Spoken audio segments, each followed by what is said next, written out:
그럼 본격적으로 저희가 준비한 첫 번째 문제지 바로 확인해 보도록 할게요.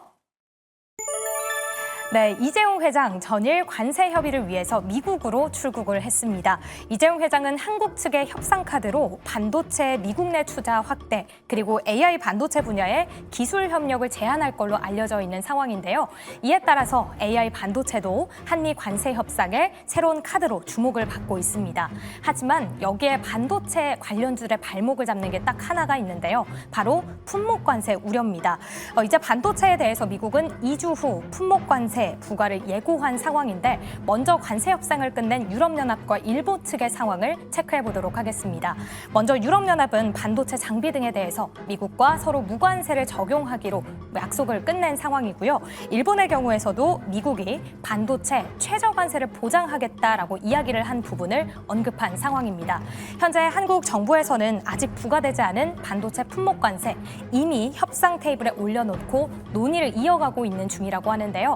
앞으로 반도체에 대한 전망 어떻게 이어질지 많은 분들 주목하고 계실 것 같습니다. 이에 따라서 저희도 반도체에 대한 전망을 날씨로 그려서 표현해 보도록 하겠습니다. 그럼 본격적으로 반도체에 대한 주식 남녀의 선택 보드를 들어주시죠. HBM으로 반도체가 주목을 받은 때가 있었지만 아마 지금 조금 더 반도체에 대한 여러 종목들이 상승하고 있다 보니까 관심이 더 커질 수밖에 없는 것 같습니다. 자, 두 분께서는 반도체 전망을 어떻게 해주셨나 날씨로 표현을 해달라라고 말씀을 드렸더니 삼성전자 업고 튀어라고 해서 위에는 해가 있고 약간의 안개 표시도 있는 것 같고요. 자, 그리고 김민석 매니저는 역시나 구름과 해가 이렇게 같이 있는 모습을 그려줬다가 이후에는 해가 반짝 뜨는 맑음으로 이동하는 그 모습을 그려주셨습니다. 자, 지금 주위에서 삼성전자를 보유하고 있던 분들은 이거 지금 팔아야 되나? 내 본전 오면 팔아야 되나? 아니면 좀 더 가지고 있어야 되나? 많은 고민들을 하고 계실 것 같아서 두 분의 이야기가 꽤 중요할 것 같습니다. 자, 먼저 김민석 매니저님. 네. 지금은 구름, 흐림과 맑음이 같이 있지만 이내 맑음으로 향할 것이다. 네, 맞습니다. 예. 아무래도 이제 관세 협상에 대한 우려감이 계속 형성이 되고 있고 미국에서 지금 반도체 품목 관세가 좀 크게 이어지면 어떡하나 좀 이런 우려감이 형성이 되고 있는데 사실은 우리가 한국 같은 경우에는 디램이 전 세계적으로 좀 지배적인 구조를 가지고 있기 때문에 굉장히 많은 유통을 하고 있는 상황입니다. 파운드리 말고 디램 시장으로만 본다 하더라면 70% 정도가 이제 한국에서 지금 지배적인 구조를 가지고 있는 상황이고 HBM만 본다라고 하면 1분기 기준으로 SK 하이닉스가 전 세계 점유율이 70%를 가지고 있습니다. 그렇기 때문에 결과적으로는 디램이 필요하다라고 하면 미국도 한국한테 사야 되는 입장이라서 그렇죠. 관세가 너무 과도하게 이어진다라고 하면은 엔비디아가 써야 되는 돈이 훨씬 더 커질 수밖에 없습니다. 그렇게 된다라고 하면은 본인들이 좀 무역에 대한 협상을 좀 더 우위를 잡기 위해서 관세를 높이는 거고 무역 적자를 개선하기 위해서 진행을 하는 건데 오히려 써야 되는 돈이 훨씬 더 높아진다라고 하면은 이거는 좀 협상에 대한 실패라고 볼 수가 있기 때문에 오히려 반도체 같은 경우에는 협상에 대한 좀 카드로 사용할 수가 있고 반도체는 미국에서 쉽게 건들 수는 없다라고 좀 판단이 되고 있습니다. 그래서 GPU 같은 경우에는 워낙 엔비디아로 돈을 잘 벌고 있고 그거에 대한 파운드리를 TSMC가 진행을 하고 있지만 지배적인 위치로 가지고 있는 디램은 우리가 사용할 수 있는 커다란 무기가 될 수가 있다라 좀 판단이 되고 있기 때문에 오히려 이제 반도체에 대한 협상은 협상이 좀 더 우월하게 잘 될 수 있을 거라 좀 바라보고 있습니다. 그래서 여기에 대한 우려감이 우리가 예상대로 잘 해소가 된다라고 하면은 그동안에 좀 주가가 어느 정도 억눌렸거나 반등이 나오더라도 윗꼬리가 살짝 다는 그런 우려감이 형성이 되고 있는 시장이지만 이게 확실하게 풀어지기 시작을 하면서 좀 멈춰 있었던 수급이 들어오고 상방이 조금 크게 열릴 수 있을 거라 바라보고 있습니다. 그리고 여러 가지로 지금 테슬라 향에 대한 수주 모멘텀도 커지고 있는 상황이고 결과적으로는 HBM이 수익성이 굉장히 커다란다는 것을 보여주고 있고 매출로 비교를 했을 때 삼성전자가 SK 하이닉스 대비해서 2분기로는 한 50조 정도 매출이 더 많습니다. 근데 영업이익 측면으로는 오히려 SK 하이닉스가 2배 정도 높은 상황. 그래서 수익성은 HBM이 엄청나게 높다라는 걸 증명했고 한국은 HBM에 대한 사업을 더 집중을 할 거기 때문에 여기에 대한 모멘텀도 부각을 받고 미국에 대한 관세까지 해소가 된다라고 하면 저는 오히려 좀 더 밝은 전망이 많이 나타나고 있다라고 좀 바라보고 있습니다. 예, 품목 관세 미국이 함부로 과도하게 부과하지는 못할 것이다라는 전망을 해주셨고 아마 김신 팀장님도 이견이 크게 있지는 않을 것 같아요. 뭐 이제 뭐 약간 단기적인 노이즈가 있을 수가 있긴 한데 그렇게까지 큰 문제가 될까 싶은 게 앞서 이야기를 했던 것처럼 결국 엔비디아라든지 AI 반도체에 있어서 우리 반도체가 굉장히 좀 큰 차지를 하는 부분들이 있기 때문에 그렇게 크게 관세를 부과할까라는 생각도 있습니다. 그리고 우리가 일본의 사례에서 보게 되었을 때 15% 정도만 나오면 이제 다행이지 않을까라는 생각을 가지고 있고 플러스로 지금 뭐 재계 인사들이 굉장히 많이 미국으로 건너가고 있어요. 그렇죠. 보통 이제 그렇게까지 진행을 하진 않는데 재계 주요 인사들이 진행을 하고 있다라는 것 자체가 그래도 우리나라의 적극성을 보여주는 것이 아닌가라는 생각을 가지고 있어서 그래도 좀 기대를 해볼 만하지 않을까라는 생각을 가지고 있고요. 제가 이제 키워드로 삼성전자 없고 티어 이렇게 네. 했는데 사실 관세도 중요하긴 한데 지금 반도체의 전망에 있어서 지금 가장 핵심적인 키는 삼성전자라고 생각합니다.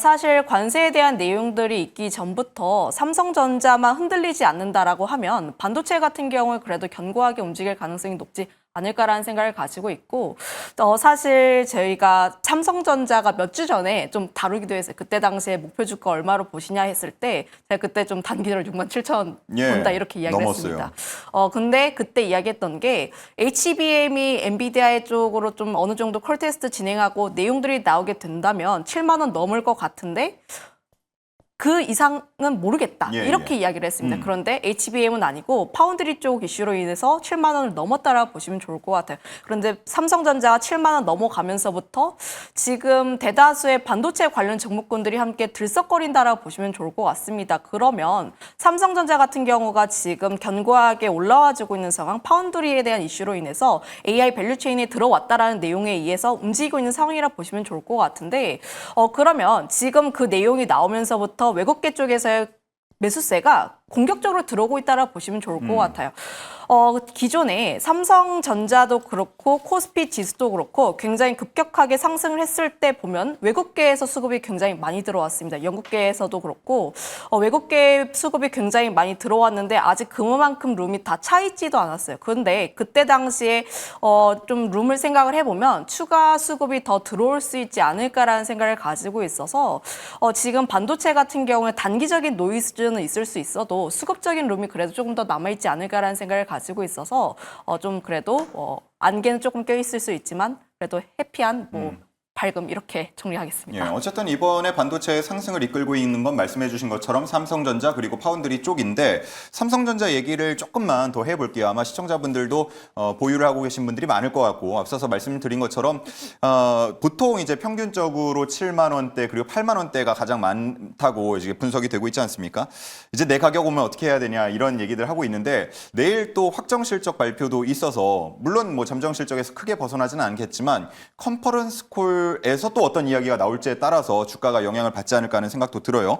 김민석 매니저님 내일장 그리고 뭐 그 이후로 삼성전자 대응은 어떻게 해야 되는 겁니까? 저는 뭐 8만 원까지는 들고 가자라고 좀 보고 있습니다. 그래서 차트 한번 보여주시게 되면은 사실 지금 차익 매물이 나온다라기보다는 앞서서 이제 앵커님이 말씀 주셨던 것처럼 대부분의 평단가이기 때문에 탈출 러시가 나타난다로 좀 해석을 하고 있습니다. 그래서 보통 보시면은 이제 반등이 나오다가 한번 눌렸다가 요때 못 사신 분들이 이번에 눌렸을 때는 사야지 하다가 여기서 사기 시작하면서 쭉 내려간 거거든요. 예. 그래서 요때 사셔가지고 1년 고생하신 분들이 이제 탈출하고 있는 구간이라서 이제 밑에서 사신 분들은 여전히 계속해서 홀딩을 하고 있다는 거죠. 그렇기 때문에 이분들이 매도를 할 만한 구간은 안 나와서 저는 여전히 좀 홀딩에 대한 의견으로 좀 끌고 가는 게 좋다라고 좀 생각을 하고 있고요. 삼성전자가 가장 중요한 숙제는 아까도 말씀드렸던 것처럼 영업이익 차익이 너무 납니다. 그래서 여기에 대한 좀 수익 개선을 못한다라고 하면은 SK 하이닉스한테 지금 잡혀갈 수 있는 그런 모멘텀이 우려 감형성이 되고 있기 때문에 본 사업에 대해 집중을 해야지만 고성능 디램에 대한 모멘텀을 빠르게 만들어야 된다. 근데 여기에 대한 좀 기대감은 다시 한번 커질 수가 있는 상황이고 이번에 또 기사를 보니까 낸드 플래시에 대한 400단짜리까지 쌓아가지고 이거를 판매하겠다라는 좀 준비를 하고 있습니다. 그래서 지금 삼성전자가 시가총액 1위가 될 수 있었던 근본적인 이유가 사실 낸드 플래시이기 때문에 이 낸드 플래시를 기반해서 기존에 있었던 사업을 잘 하면서 추가적으로 HBM3라든지 HBM4까지 준비한다라고 하면은 충분히 이 기대감만 가지고도 8만 원은 갈 수 있다. 그리고 이 결과에 따라서 우리가 원하는 10만 전자까지도 바라볼 수가 있으니까 일단은 8만 전자까지는 보고 나서 판단을 하자라고 좀 말씀드리도록 하겠습니다. 예. 5만 원대도 뭐 삼성전자 사야 한다 강조를 한 분들도 많지 않습니까? 실제로 1년 동안 아마 모아두신 분들도 많을 것 같아서 그런 분들은 조금 더 바라봐도 된다. 뭐 이게 김민석 매니저의 전략인 것 같습니다. 자, 이렇게 해서 1번 문제 마무리를 해보고요.